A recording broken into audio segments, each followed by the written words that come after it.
तो जो last Friday को आया, अभी कोई ट्रेड बन रही है कि नहीं निफ्टी या बैंक निफ्टी में? बन रही है और अलग अलग चीजें अलग अलग काम करी। पर अनुज, आपने एक बहुत संवेदनशील बात पर उंगली रख दी कि रोज एक एक घंटे में बाजार बदल रहा है और एक एक दिन में बाजार बदल रहा है। समय का अभाव है, किसी और दिन इस पर बात कर लेंगे, पर मैं संक्षेप में बता दूं, volatility index world wide shoot up करने के लिए रेडी है। सिर्फ यूएसए की वॉलेटिलिटी इंडेक्स नहीं, लास्ट वीक हमारी बात हुई थी इस पे। अब इंडियन विक्स भी ऊपर शूट अप करने के लिए तैयार है। या तो इसको आप सट्टा करने के लिए बहुत बड़ा कॉस्ट चुकाना पड़ेगा, इतनी बर्दाश्त करनी पड़ेगी, वॉलेटिलिटी की पोजीशन छोटी हो जाए, या एकदम क्लेवर होके बहुत फटाफट घूमते रहना पड़ेगा बाजार।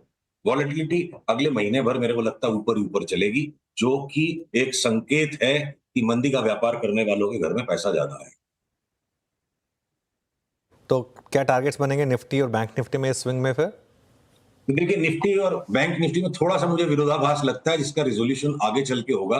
अभी तो फिलहाल ये लग रहा है कि पूरे वर्ल्ड वाइड मार्केट्स में मुझे करेक्शन दिखता है, जो कि फेड के इवेंट के कारण अटका पड़ा है। जो फेड की पोजीशनिंग लोगों ने कर रखी है कि इंटरेस्ट रेट्स कट आएगी, यूएस 10 ईयर रेट की चार्ट लगातार बढ़ रही है। अगर पीसीआर इस चार्ट को दिखा सके मेरे स्क्रीन से, तो देखिए आप, अगर अगर यूएस फेड को रेट कट करना है तो बाजार मूर्ख है क्या, जो लगातार 8 दिन से वहां पे रेट्स ऊपर बढ़ रहे हैं और अभी 2 दिन से भी साइडवेज ही है। तो अगर फेड की डिसअपॉइंटमेंट हो जाएगी, जो कि मार्केट की प्राइसिंग बता रही है, तो मुझे लगता है इतनी जोर से बड़ा रिवर्सल बन सकता है नैस्डैक और एसएनपी पे कि वो तो लंबे के लिए जाएंगे। पर हो सकता है हमारी निफ्टी ने एक फाइनल बॉटम अपना बना दिया हो 23,300 पर, जो लास्ट हम वहां से घूमे थे, और हम क्या पता 23,900 के नीचे न जाएं। अभी का अनुमान ये है निफ्टी पर। और बैंक निफ्टी हो सकता है अपने पिछले लो को रीटेस्ट कर ले। तो एक डीकपलिंग इंडियन मार्केट्स की यूएस मार्केट्स के साथ हो सकती है, क्योंकि यूएस मार्केट्स लगातार बढ़ते गए, उस टाइम इंडिया गिरता गया। तो अमेरिका अलग है, इंडिया अलग है। ओके, चलिए फिर एक ओपन क्वेश्चन आपके लिए, क्या टॉप बाइज होंगे आपके और क्या टॉप सेल्स होंगे इस मार्केट में?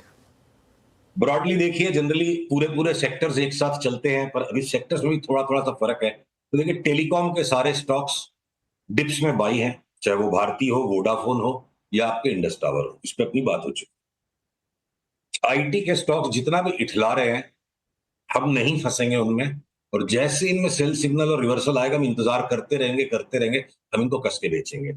एफएमसीजी के सारे स्टॉक्स को लास्ट वीक भय का वातावरण बना के एक बार उनको कूट दिया जोर से, वीक होल्डर्स को निकाला। चार्ट्स को अगर मैं देखूं, और अगर ये विक्स बढ़ेगी वर्ल्ड वाइड, भय का वातावरण लौटेगा, जिसमें कि दिख रहा है बिटकॉइन भी जोर से गिरेगा। तो भय के वातावरण में आप एफएमसीजी स्टॉक्स की पी रेशियो मत देखो। ये एंटी फियर ट्रेड है, और सबकी चार्ट्स बिल्कुल स्ट्रांग है। चाहे वो लीवर हो, तगड़ा करेक्शन दे चुका है, लीवर वापस नए हाई में जाएगा, टाटा कंज्यूमर नए हाई में जाएगा, इवन टाइटन नए हाई में जा सकता है। तो आपके ब्रिटानिया जो है, मेरे को लगता है 40-50% बढ़ जाए, नेस्ले 30% बढ़ जाएगा। तो सेफ हेवन ट्रेड जो है एफएमसीजी है। एफएमसीजी टेलीकॉम दो हो गए, आईटीएम बेचने के वेटिंग में है। और हम एक बार के लिए ऑयल एंड गैस स्पेस के अंदर जो भी रिफाइनरीज हैं, एचपीसीएल बीपीसीएल में वेरी शॉर्ट टर्म 1 महीने की मंदी करके 10-12-15% कमाने की कोशिश करेंगे।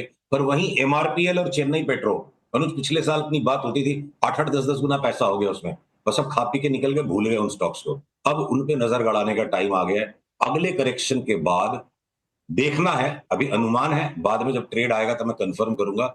हो सकता है एमआरपीएल और चेन्नई में 2025 में वापस पैसा 3 गुना 4 गुना करने का मौका मिले, तो हम उनको बेचने की गलती नहीं करेंगे।